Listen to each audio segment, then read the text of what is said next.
Assalamualaikum warahmatullahi wabarakatuh. Waalaikumsalam warahmatullahi wabarakatuh.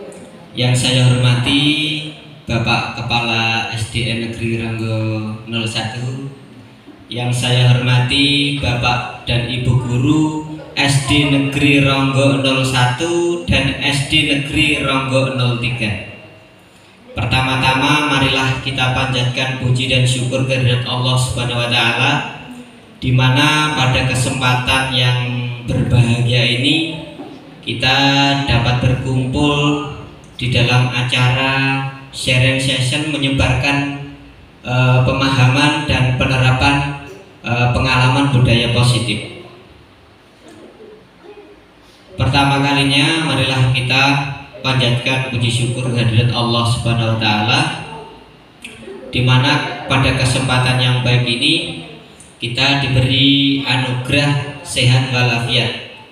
Kedua kalinya selawat serta salam marilah kita haturkan pada beliau Rasulullah SAW yang kita nanti syafaatnya di hari yaumul kiamah, dan pada sampai detik ini kita bisa membedakan mana yang hak dan mana yang batil itu karena dari ajaran-ajaran beliau. Bapak Ibu yang saya hormati, di sini saya sebagai CGP Angkatan 11 Kabupaten Pati ingin berbagi, ingin sharing tentang penyebaran pemahaman dan penerapan pengalaman budaya positif. Begitu Bapak Ibu. Untuk pertama kalinya marilah kita buka dengan bacaan Al-Fatihah bersama. Mudah-mudahan pada acara ini berjalan dengan baik dan lancar tanpa ada kendala suatu apapun. Alanya Al-Fatihah.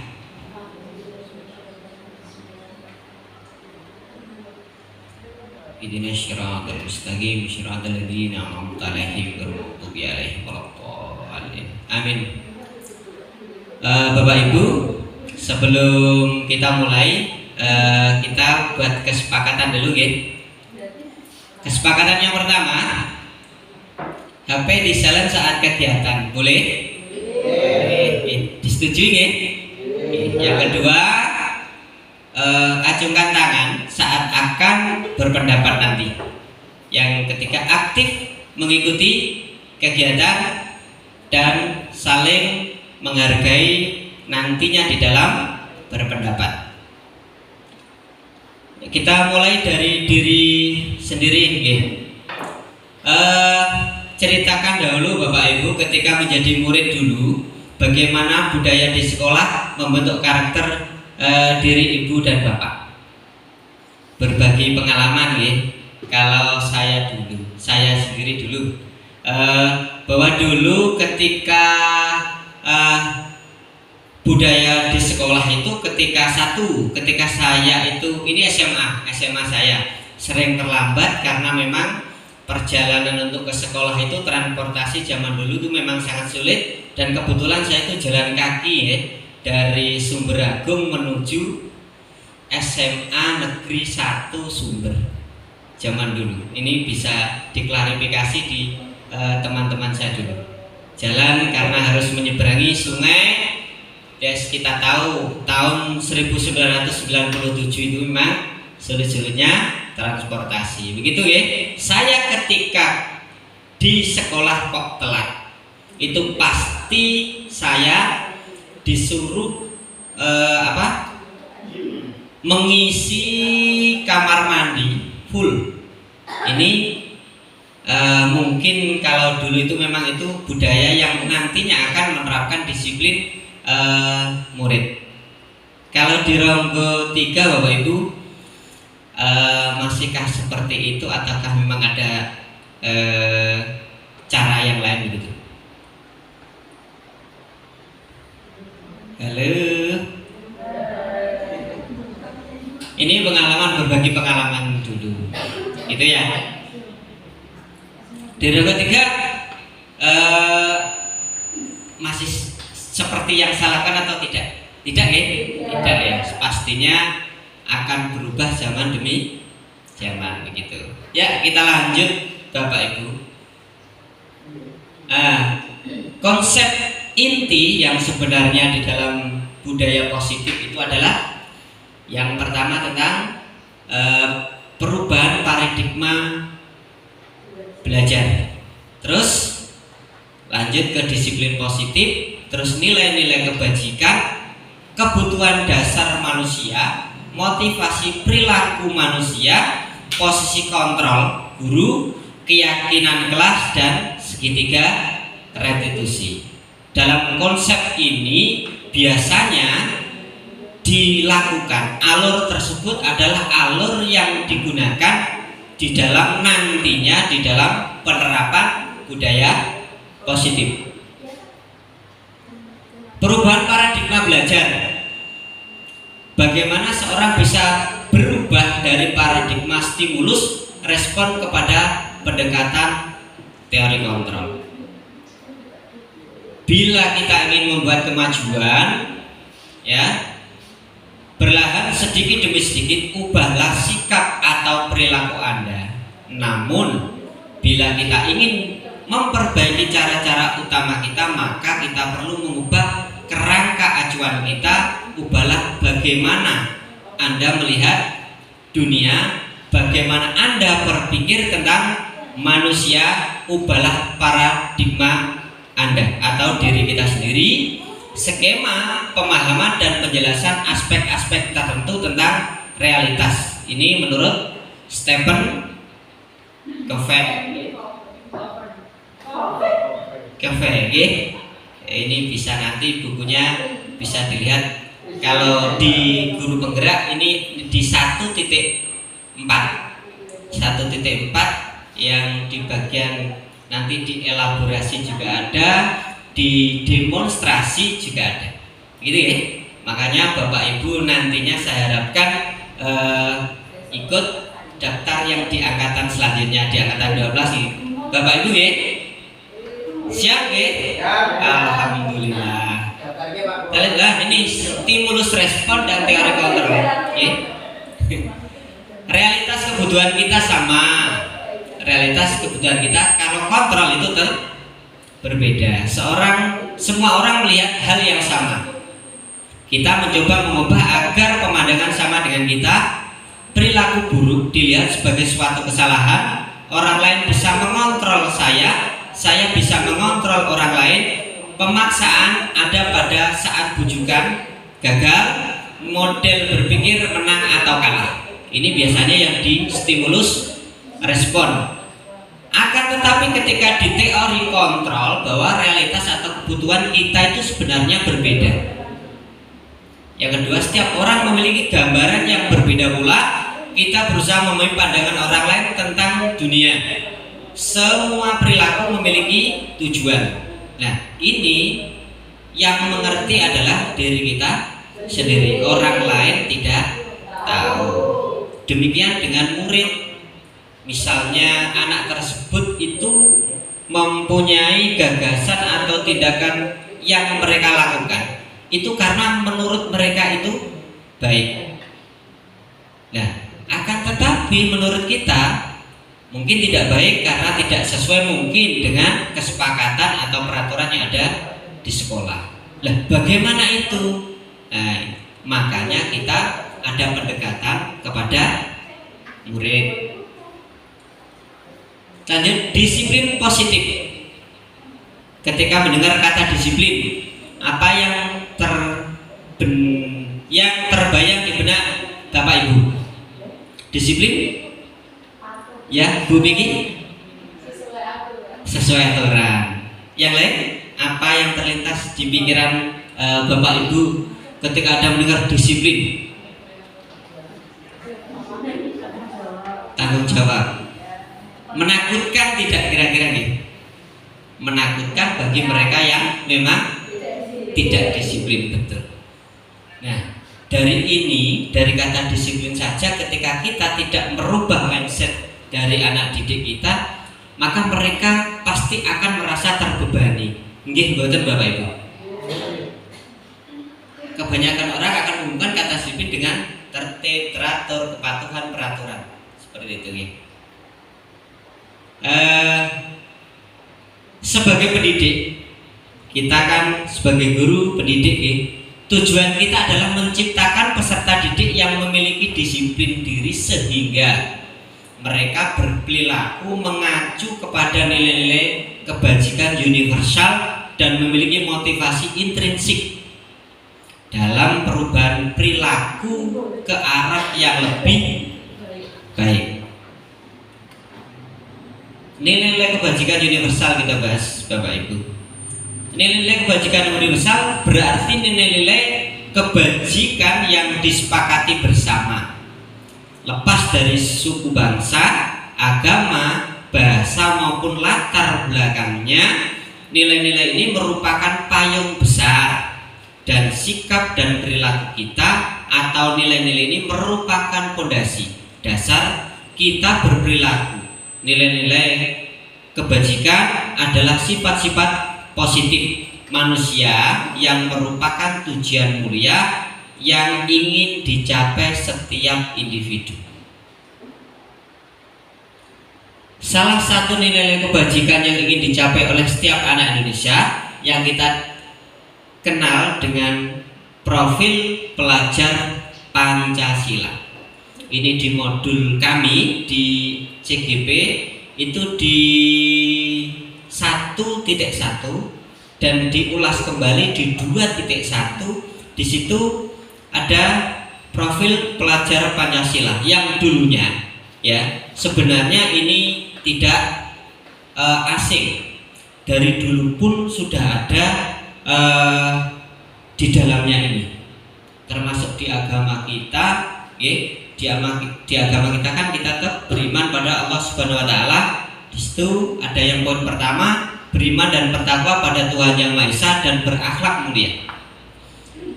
Yang kedua, keberbinekaan global. Yang ketiga, gotong royong. Yang keempat, mandiri. Yang kelima, kreatif. Dan yang keenam, bernalar kritis. Ini yang kita harapkan nantinya untuk anak didik kita memenuhi karakternya keenam hal tersebut, yaitu yang tercantum di dalam profil pelajar Pancasila. Motivasi berperilaku manusia. Bapak Ibu, mari kita tanyakan ke diri kita sendiri. Bagaimana kita berperilaku? Mengapa kita melakukan segala sesuatu? Apakah kita melakukan sesuatu karena adanya dorongan dari lingkungan atau ada dorongan yang lain? Terkadang kita melakukan sesuatu karena kita menghindari rasa sakit atau ketidaknyamanan. Terkadang kita juga melakukan sesuatu untuk mendapatkan apa yang kita mau. Misal, ada orang berkendara dari Jaken ke Pati, Jaken ke Semarang, membawa helm. Ini kira-kira dorongan dari dirinya sendiri itu karena apa?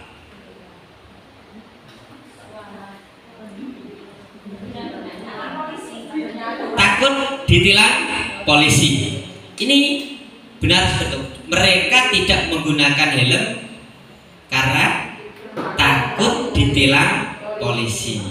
Tapi sebenarnya yang harus diutamakan adalah harusnya dirinya sendiri.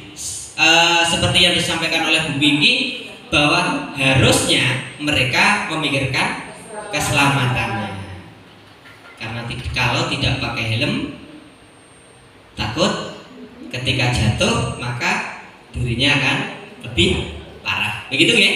Nah, ini kita mulai memunculkan itu, menyadarkan anak didik kita itu bukan karena aturan atau karena kedisiplinan yang diterapkan oleh sekolah, akan tetapi kita menyadarkan mereka tumbuh dari dalam dirinya sendiri. Begitu Bapak Ibu.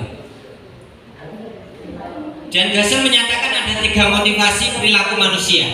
Yang pertama adalah untuk menghindari ketidaknyamanan atau hukuman.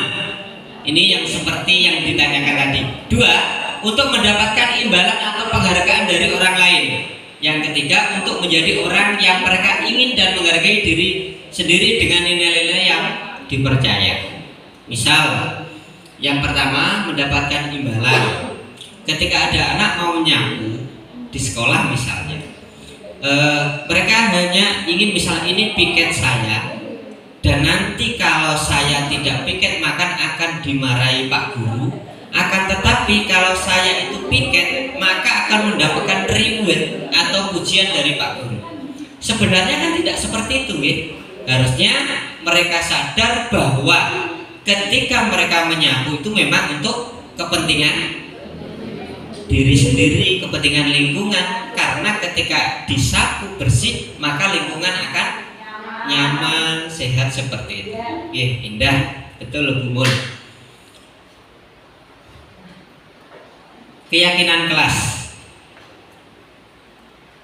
Ngantuk Bapak Ibu. Keyakinan kelas, keyakinan kelas masih hal yang mungkin baru mendengar ini ataukah ada sebenarnya? Keyakinan kelas. Apa sih bedanya sebenarnya keyakinan kelas dengan kalau dulu ada namanya peraturan kelas ya? Apa sih sebenarnya bedanya peraturan kelas dengan keyakinan kelas Bapak Ibu? Yang membuat Bu Mai, yang membuat berarti ini, yang membuat terdiri dari beberapa elemen begitu ya Bu. Kalau dulu peraturan kelas biasanya hanya dilakukan oleh sekolah, pihak sekolah, bahkan mungkin gurunya sendiri. Akan tetapi kalau kesepakatan kelas semua elemen, bisa gurunya, bisa muridnya, bahkan lebih baiknya, menurut saya ini dengan orang tua. Ini dilakukan sebelum semester awal-awal. Nah, maka ketika kita membuat kesepakatan dengan orang tua, ketika kita membuat kesepakatan ada anak, ada guru dan orang tua akan tahu konsekuensinya. Oh iya, ternyata kesepakatan kelas yang kemarin di kelas 5 misalnya di SD Negeri Rogo 1 itu bahwa anak itu menggunakan seragam sesuai dengan harinya. Maka ketika orang tua sudah memahami kesepakatan kelas yang ada di SD Negeri Rogo 1 misalnya, maka mereka akan menyiapkan dan mereka juga akan mengingatkan anaknya sendiri, tidak harus kita. Maka dari itu bahwa di sekolah juga nantinya menyadarkan siswa, di rumah bapak ibunya juga akan menyadarkan anak-anaknya. Begitu Bapak Ibu ya? Ya, ini kita lihat keyakinan kelas dulu. Ini monggo Bapak Ibu sambil dinikmati dulu. Dan Bapak Ibu sudah siap untuk mempraktikkan proses restitusi di kelas. Namun sebelum itu kita akan belajar terlebih dahulu tentang kelas dan nantinya akan menggantikan dalam ilmu sampai melakukan restitusi.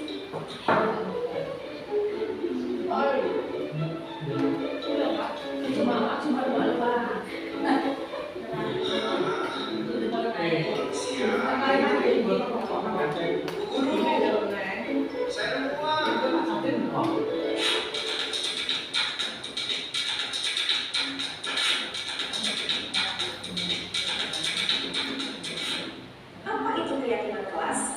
Apakah sama dengan peraturan kelas? Mari kita ingat kembali cerita Julio tadi. Menurut Ibu dan Bapak Guru, apakah yang menjadi motivasi Julio mengambil tindakan tersebut? Padahal bisa saja Julio mengambil hal tersebut. Ia pun tidak mendapat hukuman karena tidak akan ada yang mengetahui. Tidak ada juga penghargaan yang didapatkannya dari mengembalikan hal tersebut. Julio bertindak berdasarkan keyakinannya, yaitu tidak mengambil sesuatu yang bukan haknya. Mengapa keyakinan kelas bukan peraturan kelas? Mari kita lihat contoh peraturan kelas PKBM. 1. Membuat sampah pada awalnya. Yang kedua, merapikan kembali mainan yang semula digunakan. Dan yang ketiga, melepaskan sepatu saat masuk kelas. Jika diperhatikan, tujuan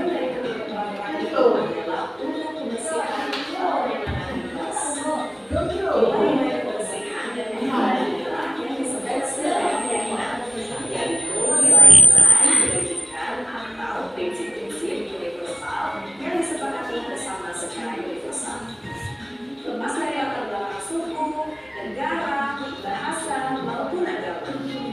Menurut Daniel Gordon, pada bukunya Restitution Responses to Discipline, suatu keyakinan akan lebih memotivasi seseorang dari dalam atau motivasi di luar zona.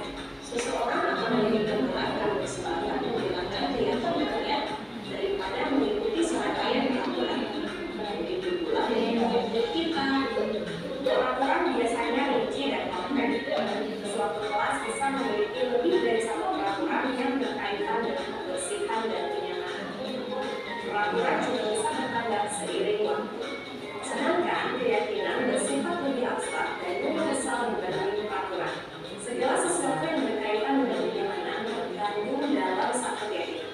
Jika suatu saat ada murid kelas TKB yang makan di kelas dan berceceran, bisa saja guru harus menambah lagi peraturan baru, yaitu tidak makan di dalam kelas.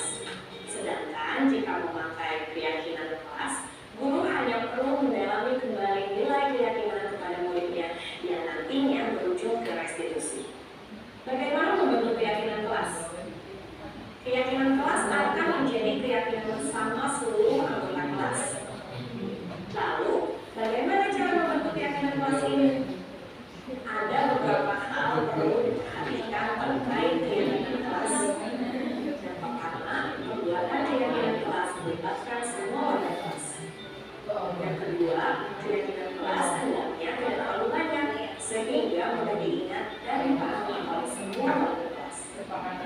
Yang ketiga, menggunakan kalimat positif. Yang keempat, keyakinan kelas sebaiknya sesuatu yang dapat diterapkan di lingkungan tersebut. Dan yang kelima, perlu adanya tinjauan kembali keyakinan kelas dari orang-orang agar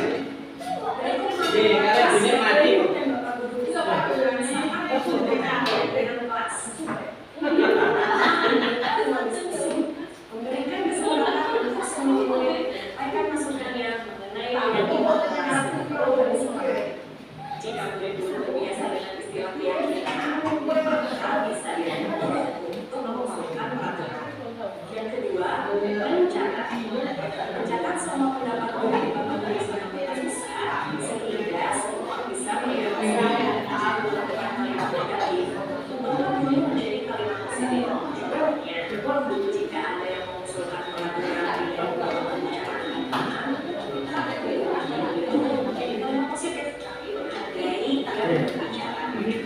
Ketiga, memutuskan keyakinan.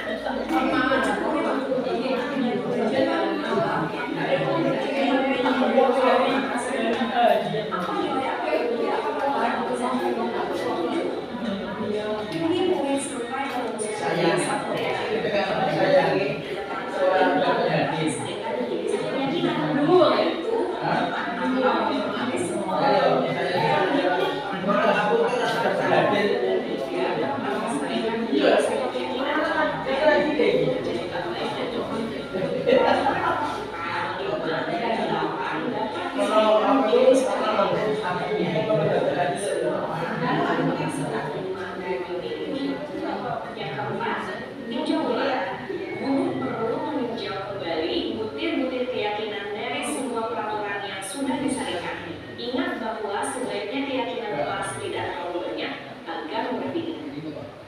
Direkomendasikan berkisar 3-7 keyakinan yang dapat disesuaikan dengan jenjang kelasnya.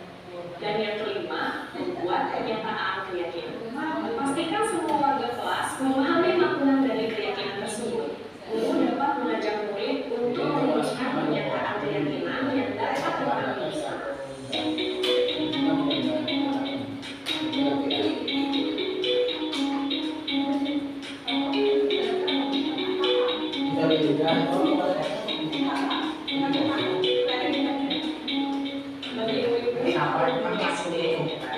Merumuskan pernyataan keyakinan di sederhana. Kemudian, tempelkan gambar yang merepresentasikan setiap keyakinan. Misalnya, keyakinan menghormati disederhanakan menjadi setiap anggota kelas perlu saling menghormati dan merasa aman. Keyakinan bekerja dapat disederhanakan menjadi setiap anggota kelas perlu menjadi dirinya yang berbeda. Keyakinan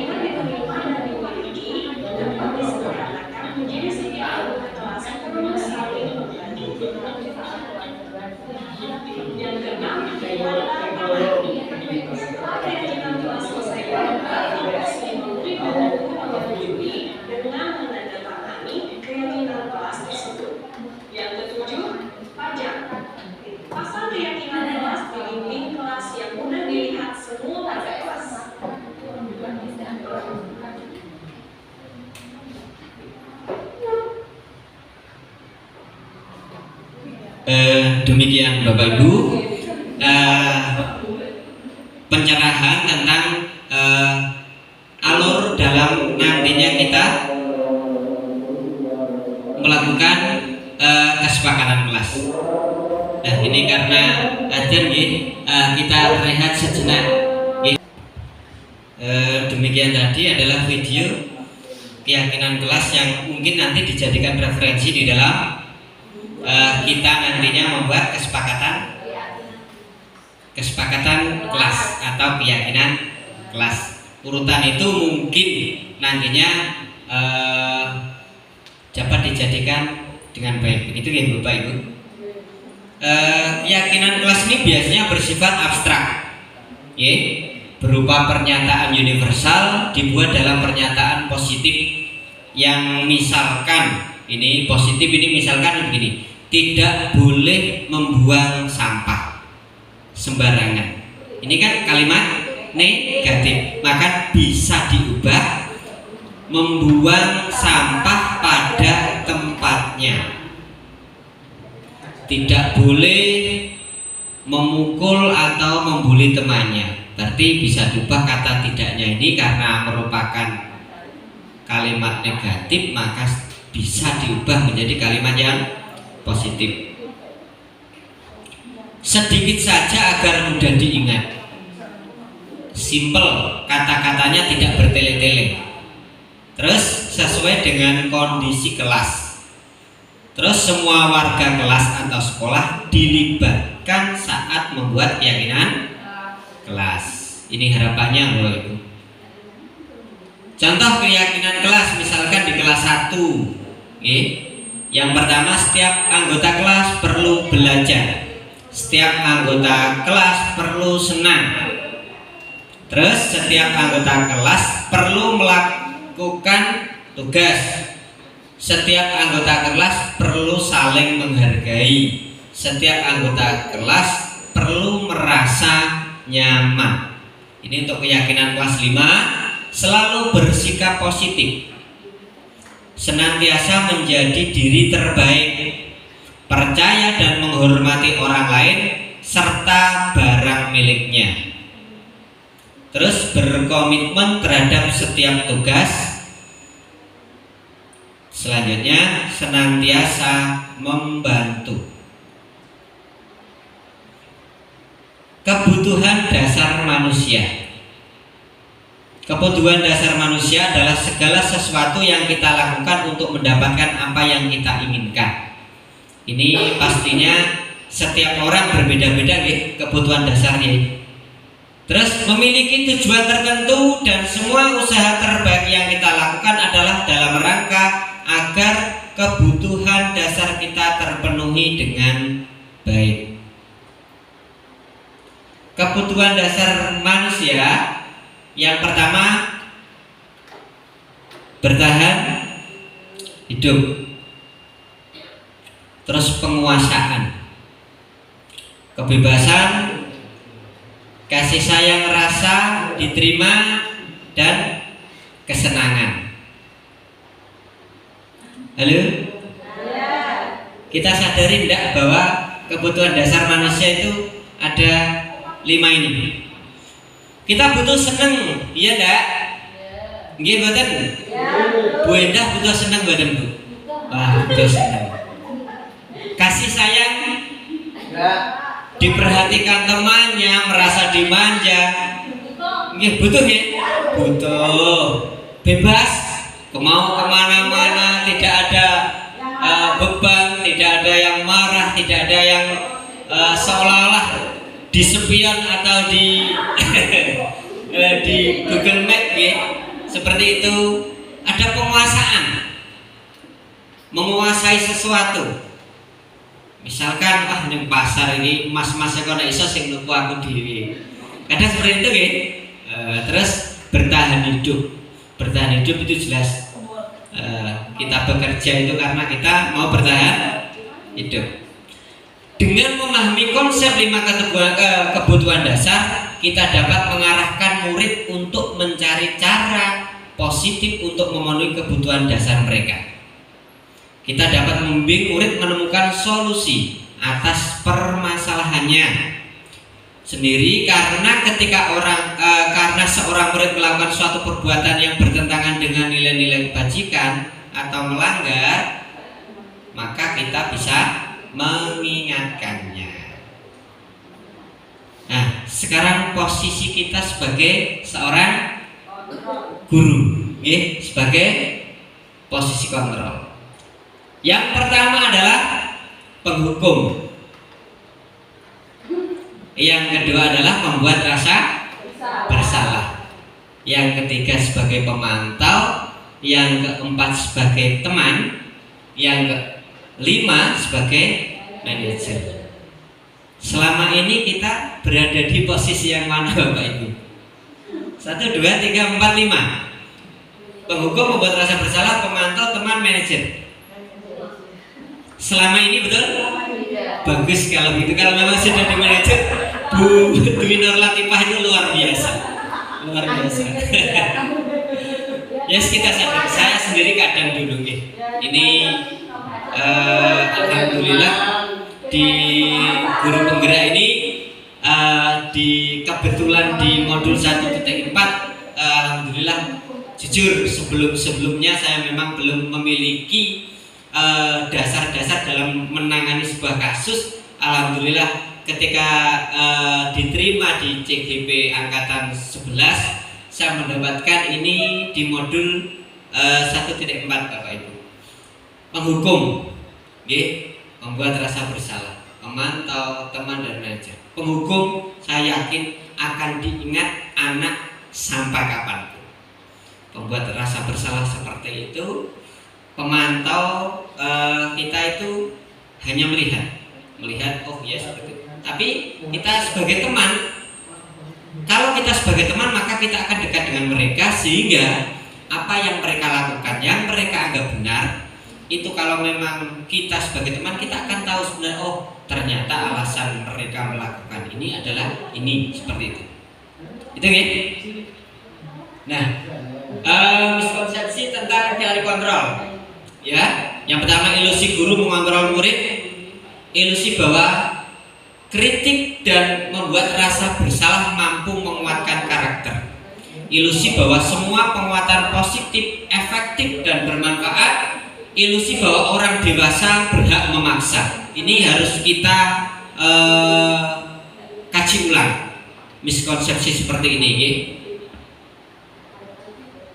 Nah, budaya positif, transformasi pendidikan, filosofi pendidikan Ki Hajar Dewantara, pendidikan yang menuntun dan manusia merdeka. Ini teori kontrol oleh choice theory atau William Glasser, bahwa kita tidak bisa mengontrol orang lain hanya dengan bisa mengontrol diri kita sendiri. Misalnya, semua perilaku tetap memiliki tujuan. Model berpikir menang-menangan.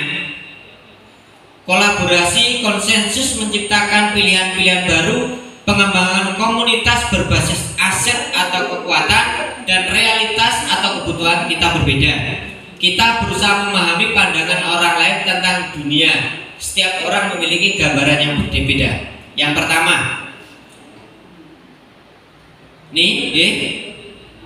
makna disiplin belajar kontrol diri dengan menggali potensi diri kita sendiri agar tercapai tujuan mulia, yaitu menjadi seorang yang diri kita inginkan berdasarkan nilai-nilai yang diri kita hargai. Nah, untuk semua perilaku memiliki tujuan. Ini teori motivasi ini untuk menghindari hukuman. Terus yang kedua untuk mendapatkan imbalan, yang ketiga untuk menghargai diri sendiri. Nah, ini ada motivasi yang saya sampaikan di awal adalah di intrinsik dan ekstrinsik. Kalau yang ekstrinsik ini untuk menghindari hukuman misalnya, terus untuk mendapatkan imbalan. Akan tetapi kalau timbul kesadaran dari dirinya sendiri seperti untuk menghargai diri sendiri ini karena kita motivasi dari intrinsik. Nah, ini Bapak Ibu yang kita harapkan bahwa semua itu berawal atau mereka memang sadar sendiri muncul dari dirinya sendiri. Biarkan apa? Ketika kita tidak pantau pun mereka akan sadar sendiri, karena kesadaran mereka muncul dari dalam dirinya sendiri. Terus 5 posisi kontrol. Yang pertama tadi sebagai penghukum, pembuat rasa bersalah, teman, pemantau, dan manajer. Itu ya. Nah, nilai-nilai yang ini intrinsik. Yang intrinsik ini adalah nilai-nilai yang dimaksud dengan kebajikan universal. Nah, terus posisi kontrol, terus kebutuhan dasar tadi yang sudah saya sampaikan. Nah, ini adalah nanti ada di dalam segitiga restitusi. Di dalam nantinya kita menyelesaikan atau mempelajari sebuah kasus, kita menggunakan namanya segitiga restitusi. Yang pertama adalah menstabilkan identitas.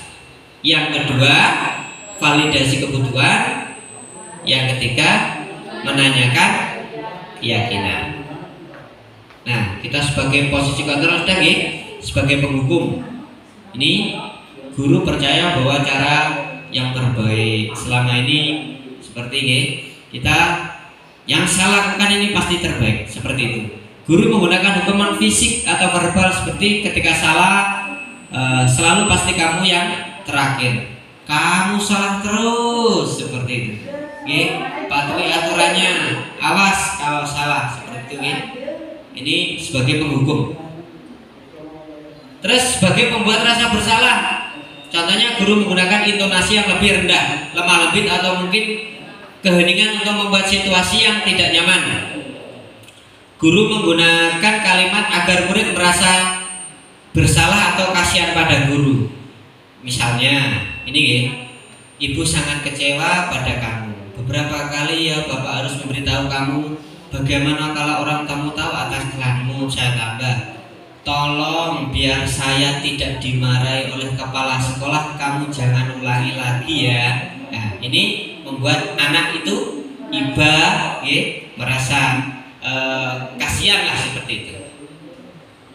Posisi kontrol yang ketiga adalah sebagai teman. Nah, biasanya yang kita lakukan seperti ini, menggunakan kalimat persuasif dan intonasi nada suara ramah untuk mengontrol murid. Guru menggunakan humor dan mempunyai hubungan baik dengan murid. Yang ketiga, menggunakan kalimat yang positif dan jenaka seperti ini. Ayo belajarlah demi bapak. Ya sudah, kali ini tidak apa-apa, ibu maafkan dan bantu bereskan ya. Ini kebanyakan kalau kita sebagai teman seperti itu nih, tidak langsung marah seperti itu. Yang keempat adalah posisi kontrol sebagai pemantau. Guru selalu mengawasi murid dan bertindak sesuai pada peraturan sekolah dan konsekuensinya. Menggunakan kata data catatan dan perhitungan yang digunakan sebagai bukti atas perilaku seseorang. Terus mengingatkan konsekuensi pada saat terjadi pelanggaran, seperti peraturannya apa, konsekuensinya apa, kesepakatannya apa yang telah kamu lakukan, seperti itu. Dan yang terakhir adalah sebagai manajer, yaitu guru mendukung murid untuk menemukan solusi atas permasalahannya sendiri. Guru mempersilahkan murid mempertanggungjawabkan perilakunya. Guru mendukung murid untuk merdeka, mandiri, dan bertanggung jawab. Dan selanjutnya adalah menggunakan restitusi untuk mengajak murid menganalisis keadaan untuk memperbaiki kesalahannya dengan kalimat-kalimat, apa yang kita yakini, apa rencana kamu untuk memperbaiki ini. Misal, biasanya kalau kita sebagai posisi kontrol, sebagai manajer, yang kita lakukan seperti ini. Contoh penerapan 5 posisi kontrol ya. Guru misalnya kasus tidak memakai atribut lengkap upacara bendera. Saya tanya sebelum kita lanjut Bapak Ibu, apakah konsekuensi itu penting? Penting? Penting Pak. Why, kenapa? Mengapa? Misalkan ada keyakinan, pasti ada konsekuensinya. Artinya konsekuensi itu tidak harus berupa hukuman fisik, nggih. Penting berarti konsekuensi ya. Oke. Nah, ini penghukum ketika tidak apa tadi? Memakai atribut lengkap ketika upacara bendera. Kalau kita sebagai penghukum biasanya dulu ini kalau guru-guru zaman sekarang insya Allah sudah tidak zamannya lagi nih. Hormat pada bendera selama 1 jam. Pernah dengar atau mungkin pernah mengalami Bapak Ibu nih? Pernah Ibu Fenty pernah katanya. Beberapa kali Ibu berbuat rasa bersalah itu, beberapa kali Ibu Bapak harus memberitahu kamu selalu mengecewakan Ibu Bapak. Nah, kalau sebagai teman seperti ini, ayo dong ikuti aturan sekolah, tolong bantu Ibu Bapak ya. Sekali ini ya sudah, tidak apa-apa, lain kali jangan sampai berbuat seperti ini lagi ya. Terus kalau pemantau, kamu sudah mendengar, kamu sudah melanggar peraturan sekolah, kamu tahu konsekuensinya. Setelah upacara kamu beli atributnya ke koperasi dan jangan diulangi lagi. Kalau sebagai manajer ini, apakah kamu tahu kesalahanmu? Kira-kira bagaimana kamu memperbaiki kesalahanmu? Ini ketika nantinya kita ajak diskusi, bisa di kantor atau di ruang BP kalau kita punya ruang BP ini. Posisi kontrol, apakah aku misal tadi kan sudah ya, saya kecewa sekali dengan kamu, ini termasuk di posisi kontrol yang keberapa? Buat rasa bersalah. Tadi posisi kontrol yang kedua. Oke. Kamu tidak pernah belajar melakukannya, tidak pernah benar melakukannya. Ini 2, sama gitu? Sama gitu? Oke. Ayolah lakukan demi Bapak Ibu. Teman, posisi kontrol yang ketiga. Oke, apa rencanamu untuk menyelesaikan masalah ini? Bagus sekali ternyata Bapak Ibu. Insya Allah nantinya ke depan mungkin pokoknya kita lakukan yang seperti ini. Gimana coba kalau orang tua kamu tahu kamu berbuat salah begini? Lalu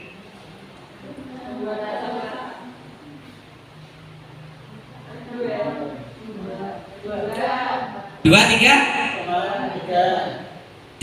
3, 2 kita ke 3. Segitiga restitusi ini bisa dibaca bahwa proses menciptakan kondisi bagi murid untuk memperbaiki kesalahan mereka sehingga mereka bisa kembali pada kelompok mereka dengan karakter yang lebih kuat. Ini menurut Gassen. Restitusi juga proses kolaboratif yang mengajarkan murid untuk mencari solusi untuk masalah dan membantu murid berpikir tentang orang seperti apa yang mereka inginkan dan bagaimana mereka harus memperlakukan orang lain. Itu menurut Gelson. Nah, ini saya ingatkan lagi segitiga restitusi bahwa yang pertama adalah menstabilkan masalah identitas dulu, yang kedua adalah validasi tindakan yang salah, dan yang ketiga menanyakan keyakinan. Ini tadi yang sudah kita bahas di slide yang ke-7. Ini hanya pendalaman bahwa di sini ketika anak, kalau ini menggunakan segitiga restitusi, anak kalau kita langsung doktrin kamu salah seperti ini, maka akan terjadi emosi. Bisa jadi nanti akan bantah ucapan atau justru malah nanti mereka akan brutal. Maka di situ kita stabilkan dulu. Anak-anak kita stabilkan agar emosinya ini tidak meledak-ledak sehingga terjadi hal-hal yang lebih parah. Yang kedua adalah validasi kebutuhan. Berarti mereka, kita harapkan mereka sadar sendiri tentang apa yang mereka lakukan. Ketika memang dia salah, itu dia memang legowo. Oh iya, saya bersalah. Mereka menyadari kesalahannya. Dan yang ketiga, menanyakan keyakinan. Ketika sudah mereka tidak emosi, sudah menyadari kesalahannya, maka kita akan, apakah mereka akan mengulang kembali atau tidak, maka ada konsekuensi tersendiri sesuai mungkin di kesepakatan atau keyakinan kelas. Gitu Bapak Ibu. Nah, ini menstabilkan identitas. Ini validasi tindakan yang salah. Menanyakan keyakinan. Nah, ini ada sebuah kasus. Oke? Bapak Ibu, setelah kita mempelajari tentang restitusi, terus sebagai kontrol, posisi kontrol, ini ada sebuah kasus. Oke? Sabrina itu bangun terlambat dan terburu-buru sampai di sekolah. Dia pun akhirnya sampai di gerbang sekolah, tapi baru menyadari kalau tidak menggunakan sepatu hitam. Seperti tertera di peraturan sekolah. Di depan pintu kelas, Bapak Lukman memperhatikan sepatu Sabrina yang berwarna coklat. Sabrina berusaha menjelaskan bahwa dia terburu-buru dan salah mengenakan sepatu. Pak Lukman menanyakan Sabrina apa peraturan sekolah tentang seragam warna sepatu. Sabrina menjawab sudah mengetahui sepatu harus berwarna hitam, namun terburu-buru dan salah menggunakan sepatu. Selain tidak mungkin kembali pulang karena rumahnya jauh sekali, Pak Lukman tetap bersikeras pada peraturan yang berlaku dan mengatakan, ya sudah, kamu sudah melanggar peraturan sekolah.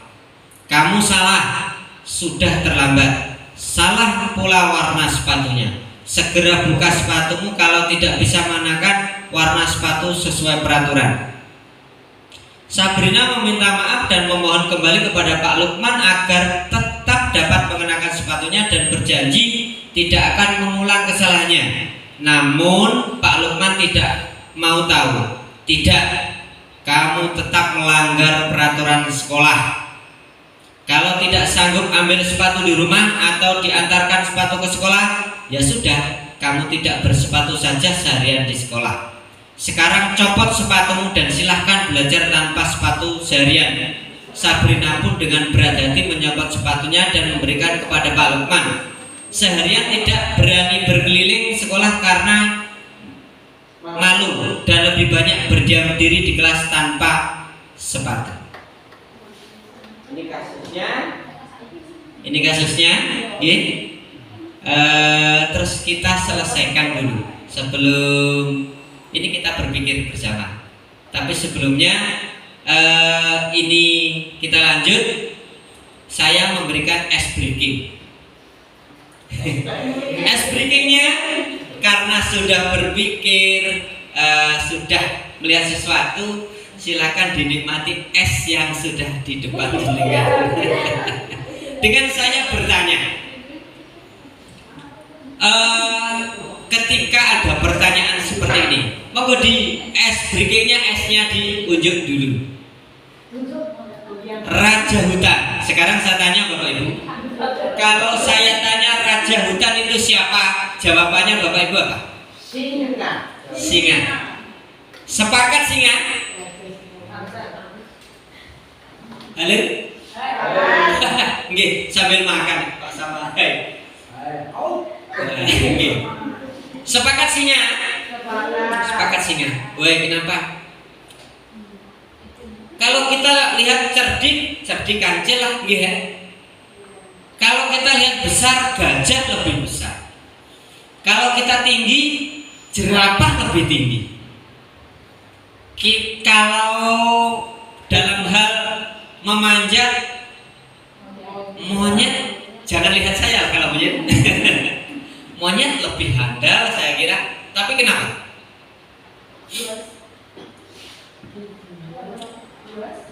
Wih, ini bagus. Aplaus dulu untuk Bu Ika. Nah, seorang raja ini bukan karena kepandaiannya, bukan karena pengetahuannya, akan tetapi karena kebuasannya. Kita lihat penguasa itu harus buas. Ini pendorong kita untuk bisa buas. Buas dalam arti begini. Buas dalam arti kita ambil semua pengetahuan dari mereka-mereka yang mempunyai kompetensi tersendiri. Kita ambil. Kita mempunyai komitmen itu, maka penguasa akan milik kita. Kata siapa? Ini bisa di-share dicari di share di YouTube. Salah satu ketika salah satu rektor di universitas mana? Pajajaran memotivasi para calon wisudawanya. Itu ya? Kita lanjut. Kita lanjut kasusnya. Sabrina dan siapa di sini? Pak Lukman. Bagaimana kira-kira yang dilakukan Pak Lukman ini sudah sesuai dengan segitiga restitusi? Di posisi kontrol yang mana kira-kira Pak Lukman ini? Hukum satu nggih. Berarti di kontrol yang pertama nggih. Ini betul sekali Bapak Ibu. Hasil diskusinya seperti ini. Nah, dalam kata ya sudah, kamu sudah melanggar peraturan sekolah, kamu salah. Nah, ini maka sebagai penghukum. Ini hukumannya tanpa mendengarkan alasan, langsung melakukan salah. Pak Lukman posisi yang apa? Betul sebagai kalau sebagai seorang manajer, langkah-langkah yang dilakukan harus seperti ini. Menstabilkan identitas dulu, baru validasi tindakan dan menanyakan keyakinan. Ini yang seharusnya dilakukan Pak Lukman ketika Pak Lukman menjadi posisi kontrol sebagai seorang manajer.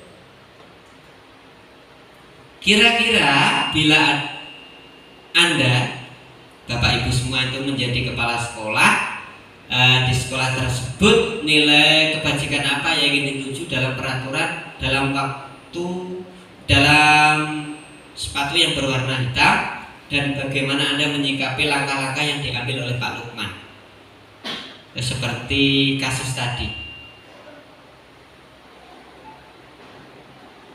Halo? Pertanyaannya, apabila Bapak Ibu ini menjadi seorang kepala sekolah dan kebetulan Pak Lukman adalah anak buah Anda. Nah, terus Pak Lukman melakukan hal seperti itu ketika ada Sabrina terlambat. Apa yang Anda lakukan sebagai kepala sekolah? Halo? Sinten, monggo. Monggo Bapak Ibu.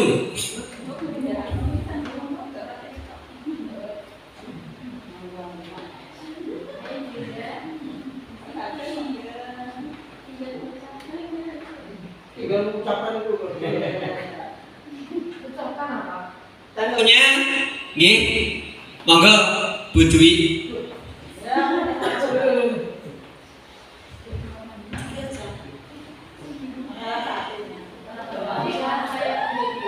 Jika saya adalah kepala sekolah, maka langkah yang saya lakukan adalah nilai kebajikan yang dituju oleh peraturan sepatu harus berwarna hitam adalah nilai kedisiplinan, nilai tanggung jawab, serta nilai kerapian dan keindahan.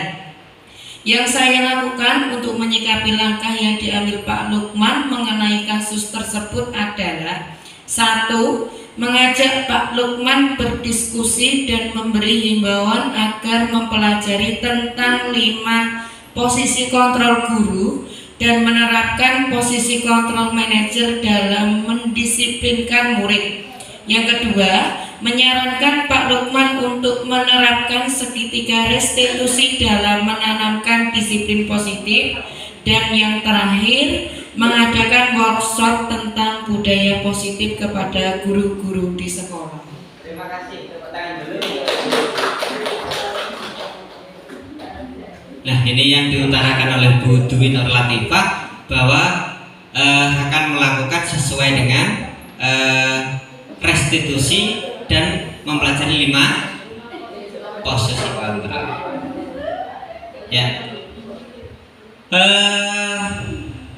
Sampai di penghujung acara pada siang hari ini Bapak Ibu, walaupun acara ini sangat melelahkan mungkin Bapak Ibu, tapi saya sangat mengapresiasi tentang semangat Bapak Ibu di dalam berdiskusi tentang restitusi budaya positif. Nggih, monggo. Ya, ada yang ditanyakan Bapak Ibu sebelum kita ke refleksi bersama-sama? Betul? Ya, Bapak Ibu, ini ada refleksi bersama nggih. Dari yang saya pahami, budaya positif di sekolah adalah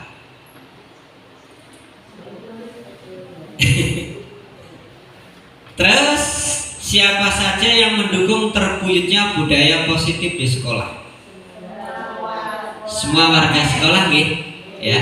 Untuk dari yang saya pahami, budaya positif di sekolah itu adalah budaya yang membuat anak menjadi nyaman. Ketika melakukan pembelajaran di kelas maupun di luar kelas atau di sekolah. Kenapa demikian? Ketika anak merasa nyaman bahwa teman-temannya tidak pernah menghardi, tidak ada membeda-bedakan antara teman yang satu dengan teman yang lain, maka mereka akan merasa bahagia. Ketika kita belajar dengan merasa bahagia dibanding dengan belajar merasa tertekan jiwanya, maka akan berbeda pula dalam mengambil ilmu di dalam pembelajaran. Ini untuk siswanya. Yang kedua, untuk orang tuanya. Ketika di sekolah, di lingkungan sekolah ini memang lingkungannya nyaman, maka mereka akan tidak merasa was-was. Anaknya gegek ning sekolah niki, anakku tidak nyaman.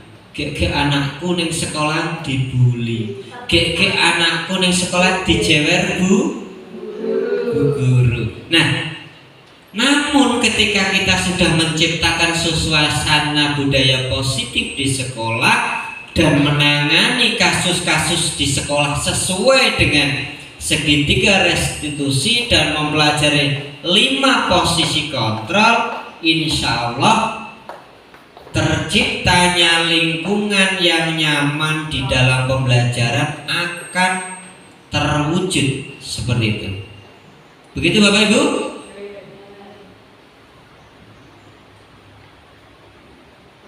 Terima kasih. Akhirnya sudah di penghujung acara. Demikian yang dapat saya sampaikan Bapak Ibu. Mudah-mudahan apa yang saya sampaikan ini bermanfaat buat kita semua. Buat Bapak Ibu di SD Negeri Ronggo 1 maupun Bapak Ibu di Negeri SD Negeri Ronggo 3. Apabila yang saya sampaikan mungkin bermanfaat, boleh digunakan. Apabila mungkin ini dapat memperkeruh suasana atau tidak bermanfaat, janganlah digunakan. Demikian untuk penutup, marilah kita tutup dengan bacaan hamdalah bersama, karena Allah telah merindui kita. Acara pada siang hari ini dapat berjalan dengan baik. Alhamdulillahirabbil alamin. Saya akhiri. Wassalamualaikum warahmatullahi wabarakatuh.